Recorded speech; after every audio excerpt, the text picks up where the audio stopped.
बहुत सारे लोग हैं जो सुल्तान भाई को उस टाइम जाने होंगे पहली बार जब ये आज़ाद समाज पार्टी का इलेक्शन था और ये कैंपेनिंग के लिए केतु आए थे। इनका बेबाक बोलना और हर चीज़ को इस तरह से कह देना कि वो दिल को छू जाना। सुल्तान भाई आज स्टूडियो में हैं और मैं उनका स्वागत करता हूँ। बहुत बहुत शुक्रिया। छोटे भाई को टाइम दिया। सुल्तान भाई, नगीने वालों ने बहुत सपोर्ट दिया। आज जो है सांसद जी पूरे देश में जो है हल्ला मचा है, क्या कहना चाहेंगे? सबसे पहले तो आपके सभी दर्शकों को मैं सलाम और जय भीम पेश करता हूँ। जैसे कि मैंने आपको उस वक्त भी कहा था साहब कि नगीने की एक सीट अगर हमारे पास आ जाती है और माननीय राष्ट्रीय अध्यक्ष रहनुमा भारत एडवोकेट चंद्रशेखर आज़ाद को आप जिताकर पार्लियामेंट भेजते हैं तो सिर्फ नगीने की नहीं बल्कि पूरे देश भर के शोषित और मजलूमों की बात करेंगे। और आज आप देख रहे हैं वही है। आप उसे अपनी ज़ुबान में तहलका मचाना कहते हैं, हम कहते हैं कि मजलूमों का कोई तर्जुमान जालिमों के छाती पे चढ़ के बोल रहा है। अभी जैसे आपका भी आप पॉलिटिक्स करते हैं, जी। आप किस तरह की पॉलिटिक्स को मानते हैं कि ऐसी होनी चाहिए पॉलिटिक्स? हम तो सामाजिक व्यवस्था परिवर्तन की लड़ाई लड़ रहे हैं। हम सत्ता परिवर्तन के साथ साथ में सामाजिक व्यवस्था परिवर्तन के साथ साथ में सत्ता परिवर्तन करना चाहते हैं, क्योंकि हमारा एक अपना मानना है कि जब तक सामाजिक व्यवस्था परिवर्तन अगर आप करना चाहते हैं जब तक सत्ता परिवर्तन ना हो वो मुमकिन नहीं है। इसलिए हम ये बाबा साहब अम्बेडकर के विचारों की राजनीति करते हैं। और सत्ता मैं आपको रुका के एक बात ये कहना चाहूँगा कि आपके जो पहले सवाल के अंदर नगीना के बारे में पूछा, मैं नगीना की आवाम का तहे दिल से शुक्रगुजार हूँ कि आपने इतनी मोहब्बतें इतनी अताएँ आपने अता की जनाब रहनुमा भारत एडवोकेट चंद्रशेखर आज़ाद को कि आज वो पूरे भारत के मजलूमों की आवाज़ बन रहे हैं। और मैं यही उम्मीद जो नगीना के दलित भाइयों ने, मुस्लिम भाइयों ने, तमाम शोषित वर्ग ने मिलकर अपने तर्जुमान को खड़ा किया है, तमाम उत्तर प्रदेश की आवाम से भी उम्मीद रखता हूँ कि 2027 के अंदर आने वाले वक्तों में उत्तर प्रदेश से एक नई आवाज़ को, एक नई आवाज़ को और अपने कायद को उत्तर प्रदेश की आवाम मौका देगी। आपने कहा सत्ता परिवर्तन चाहता हूँ, सत्ता बदलना चाहता हूँ, तो ऐसा क्या लग रहा है कि जो चीज़ें नहीं हो रही जो आप सत्ता के कह रहे हैं कि सत्ता बदलनी चाहिए? क्या नहीं हो रहा है साहब, क्या मतलब कुछ नहीं अगर हो रहा है। अगर देखा जाए जो भी पार्टी के सपोर्टर हैं, मान लीजिए जैसे आप किसी पार्टी के हैं, दूसरा किसी और पार्टी का सपोर्टर है, उसके लिए वो पार्टी बेहतर है। तो आपको क्या क्या खामियां लगती हैं जो अभी हो रही हैं जो होनी नहीं चाहिए थी? क्या अच्छा हो रहा है, ये आप सबसे बड़ा सवाल नहीं। मैं आपके सवाल का जवाब दे रहा हूँ कि अच्छा हो ही क्या रहा है।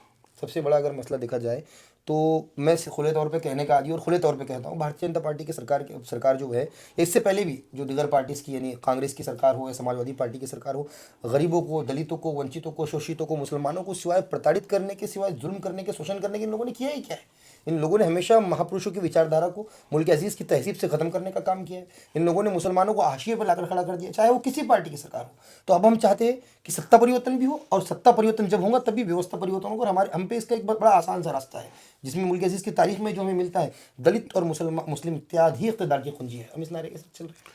लोगों का कहना ये है कि बीजेपी जो है हिंदू मुस्लिम वाली बात आ जाती है, कांग्रेस जो है मुस्लिम जातिवाद को लेके आ जाती है, जैसे लोगों ने कहा। इसी तरह से अगर जिस भी पार्टी की बात करें, वो किसी ना किसी एक ऐसे समाज को लेके बैठा हुआ है कि वो लोग उसका कहते हैं कि ये इस पार्टी का इस्तेमाल कर रहा है या इन लोगों का इस्तेमाल कर रहा है। इन लोगों को इस्तेमाल करके अपनी वोट बैंक की जो राजनीति है उसे मजबूत करने की कोशिश कर रहा है। देखिए मैं एक सीधे तौर पे बात बताता हूँ आपको।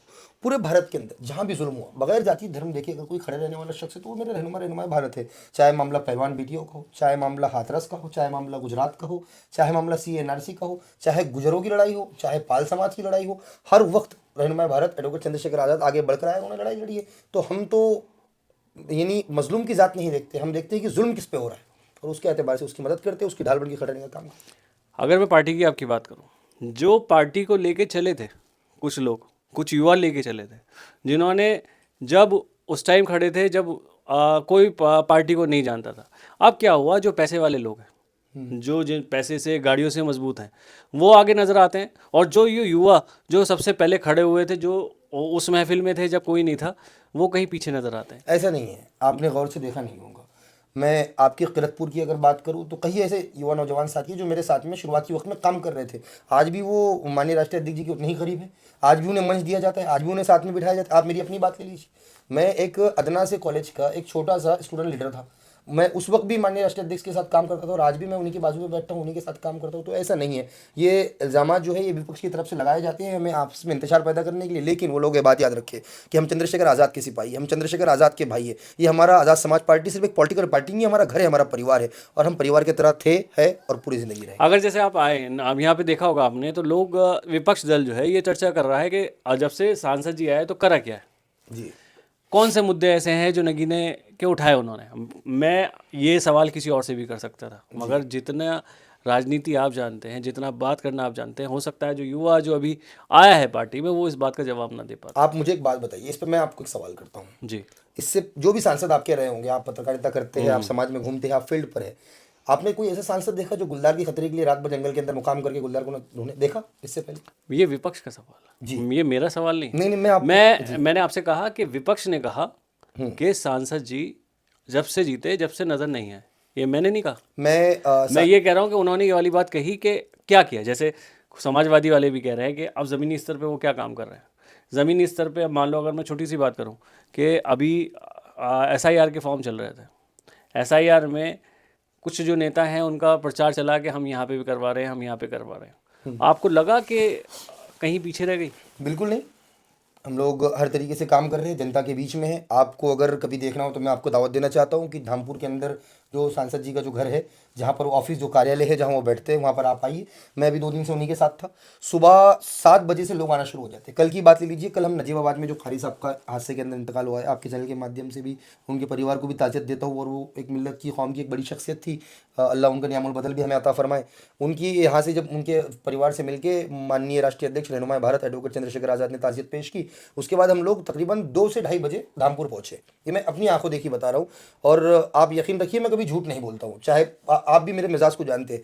हम लोग वहाँ पहुँचे, उसके बाद में सुबह 7:30-8 बजे से उनके घर पे मुसलसल लोग आना शुरू हो गए थे। तो वो ब्रश करते करते आवाम की बातें सुन रहे, वो बैठ के सुबह से लेके शाम कम से कम 12-2 बजे तक उन्होंने आवाम की बातें सुनी। एक एक छोटे से छोटा मसला, आज तो मेरे पास फोटो है, मैं आपको दे दूंगा। आज तो 2 बच्चे स्कूल खत्म होने के बाद आए अपने सांसद को देखने के लिए। इतना इजीली एक्सेस है मिस्टर चंद्रशेखर आज़ाद से अपनी आवाम का, तो मुझे नहीं लगता कि वो गायब है। और ये सब बेकार के इल्जाम हैं इस्लाम। मेरा कहने का मतलब यही है, जब पार्टी जब तक आज़ाद जी का नाम यहाँ नहीं गूंजा था तो कोई सवाल भी नहीं थे। अब धीरे धीरे जैसे 1 साल 1.5 साल हो गया तो सवाल भी आएंगे, और हर पार्टी के करना लिए चाहिए सवाल, लोकतंत्र की हाँ, मजबूती ये है, सवाल सवाल भी करना आएंगे। चाहिए। मगर अच्छी बातें क्या क्या है अभी तक जो अभी तक लोगों तक नहीं पहुंच पा रही, जो जैसे आप कि उन्होंने बताना चाहते हो, जो इस टाइम जो आपको देख रहे हैं लोग? उन्होंने आपके हॉस्टल के मुद्दे को पार्लियामेंट में उठाया। उन्होंने गुलदार के मुद्दे पे बड़ा जोर दिया।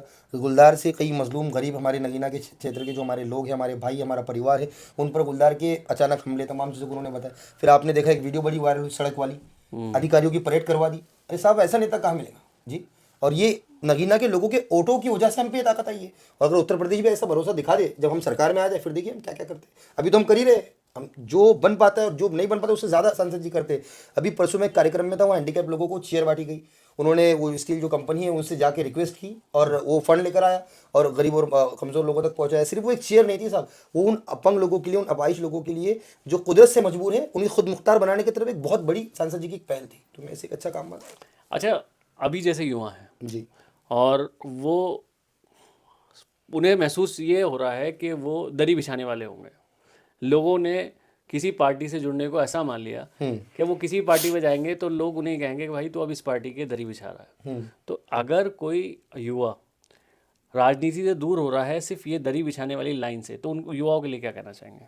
राजनीति से दूर हो रहा है तो देखिए, अगर आप ये सबसे पहले तो राजनीति में इंसान जो आता है, जैसे मैं खुद राजनीति में आया हूँ, अपने अपने लोगों के दर्द को देख कर आया हूँ। और जब आपके दिल में दर्द है तो आपको ये बेकार की और फालतू बातों पे ध्यान नहीं देना चाहिए। और बिलखुसूस तौर पे आज़ाद समाज पार्टी के अंदर दरी बिछाने वाला सिस्टम नहीं है। हमारा झंडा डंडा तमाम चीज़ें मजबूत है। मैं खुद एक मुस्लिम परिवार से आता हूँ और आज मुझे रहनुमाए भारत ने पूरे महाराष्ट्र प्रदेश की यूथ की जिम्मेदारी दे रखी है। तो ये बात अपने आप में साबित करती है कि जिसकी जितनी संख्या भारी उसकी उतनी हिस्सेदारी, और हमारे पार्टी में हमें हिस्सेदारी मिलती है। सुल्तान भाई, जैसे आप दिल्ली भी जाते हैं और बाहर और जगह भी जाते हैं तो प्रोटेस्ट होता है। प्रोटेस्ट में डराया जाता है कि यार तुम प्रोटेस्ट में मत जाओ, तुम पे मुकदमा लग जाएंगे। और मैं अगर आपकी बात करूं तो आप पे बहुत सारे मुकदमे भी हैं। क्या क्या परेशानियां आती हैं? वो तिफली क्या क्या था, वो शेर सवारी गिरते हैं मैदान जंग में, वो तिफली क्या जो घुटने के बल चले। तो जब लड़ाई लड़ने का थाना है अपने लोगों के लिए, मुल्क अजीज के आइन और संविधान को बचाने का थाना है, बाबा साहब अम्बेडकर की विचारधारा को ज़मीनी लेवल पे अमली जामा पहनाने का थाना है, तो ये तमाम मुश्किलें तो रास्ते में आती है। और जो लोग लड़ते हैं, जिनके ज़मीर जिंदे होते हैं, उन्हें लड़ाई की दावत नहीं दी जाती, वो खुद ब खुद आते हैं। बहुत सारे लोग आपसे मिले होंगे जब बहुत दिनों के बाद आपका यहाँ आना हुआ। आज तो कैसा लगा यहाँ मैं पे? क्या कहूँ आपको, हाँ, मैं जज्बाती हो जाता हूँ। मैं क्या ही कहूँ, मैं यकीनी तौर पे एक सियासी बात नहीं कर रहा हूँ, मैं अपने अल्लाह को हाजिर नाजिर मान के बात कर रहा हूँ। आज मुझे ऐसा लगा कि मेरी पैदाइशी किरत पूर्ण हुई है।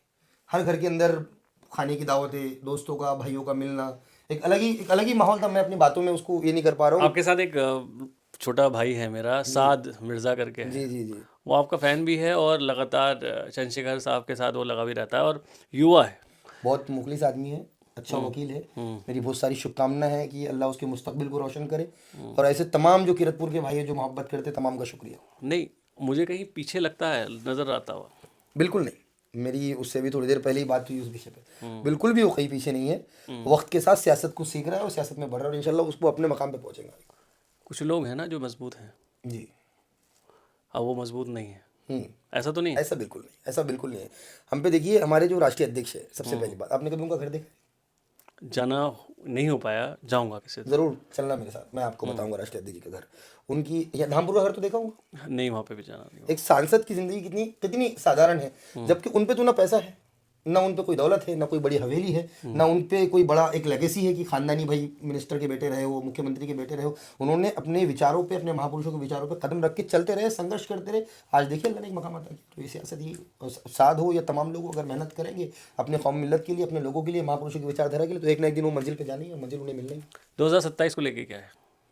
2027 उत्तर प्रदेश की आवाम का एक बहुत कड़ा इम्तिहान है। पूरा भारत आपकी तरफ नजरें गड़ाए बैठा है, पूरा भारत। हम लोग देख रहे हैं आपकी तरफ उम्मीद की नज़र से। बिल्किस के भाई आपकी तरफ देख रहे हैं, नजीब के दोस्त आपकी तरफ देख रहे हैं, रोहित वेमुला के साथी आपकी तरफ देख रहे हैं। यार उस जुल्म का हिसाब देने का वक्त है जो मुल्क अजीज़ के अंदर गरीब, दलित, मजलूम और शोषित आदिवासी लोगों पे किया गया। मैं फिर से एक मरतबा आपसे कहना चाहता हूँ कि 2027 के इलेक्शन के बारे में उत्तर प्रदेश की आवाम को बहुत गंभीरता से सोचना चाहिए। और मैं एक बात कहना चाहता हूँ कि दलित और मुस्लिम इत्तेहाद ये एक वाहिद रास्ता है इक़्तिदार में पहुँचने का। तो आप आज़ाद समाज पार्टी के साथ चलना चाहिए। बाबा साहब अम्बेडकर, माननीय काशीराम साहब, इनकी विचारधारा को आपको समझना चाहिए और ज़मीनी लेवल पे वोट कर 2027 में माननीय चंद्रशेखर आज़ाद जी को मुख्यमंत्री बनाते हुए वो लोग जिनके साथ नाइंसाफ़ी हुई है उनके साथ इंसाफ करना चाहिए। यहाँ का चेहरा कौन होगा? कहाँ का? अगर हम विधायकी की बात ये करें, तो पार्टी तय करेगी। हम तो वर्कर है, है कुछ सिपाही है पार्टी बड़ा के। चेहरा है? हम तो पार्टी के सिपाही है। हमें पार्टी अगर आदेश कर दे कि जाओ उसके लिए आप काम करो, हम काम करेंगे। हम तो सिपाही है। कुछ मैसेज देना चाहेंगे आवाम के लिए? मैं आवाम को दिल की गहराइयों से शुक्रिया कहना चाहूँगा। बिलखुसूस तौर पे मेरे हरदिल अजीज़ किरतपुर के नौजवानों को शुक्रिया कहना चाहूँगा। सारे नगीने के जो कस्बे के जो नौजवान और मेरे साथी, मेरे भाई, मेरी बहनें हैं, मेरी माताएं हैं, तमाम लोगों का धन्यवाद, शुक्रिया, आभार। आप लोगों की वजह से जो सामाजिक व्यवस्था परिवर्तन की लड़ाई में ये ऊर्जा मिली है, मैं इसके लिए फिर से एक मरतबा आप तमाम लोगों का शुक्रिया अदा करना चाहूँगा। सुल्तान भाई का जो तलफ़ुज़ है वो बहुत शानदार है, और जब इनसे बात की जाती है तो डिबेट वाला माहौल सा बन जाता है। कुछ सवाल ऐसे आने के लिए तैयार हो जाते हैं, क्योंकि मामला ये है कि हर किसी से हर सवाल मैं नहीं कर सकता, क्योंकि हो सकता है कि उसका जवाब मुझे सही ना मिले। तो सुल्तान भाई से जब भी मुलाकात हुई है और जब भी इंटरव्यू उनका रहा, तो कुछ ना कुछ डिबेट वाला मामला आ गया, जिसमें थोड़ा सा बहस वाला। तो सुल्तान भाई मेरे घर पे आए, मैं उनका शुक्रिया भी अदा करूँगा, और कुछ चीज़ें जो इसमें मैंने इंटरव्यू की, मेरा काम है इंटरव्यू लेना और कुछ भी कह देना, तो मैं शुक्रिया अदा करूँगा एक बार और। आपका भी शुक्रिया कि आपने मौका दिया लोगों के सामने बात रखने के लिए। मैं मोहम्मद फराज, किरतपुर न्यूज़।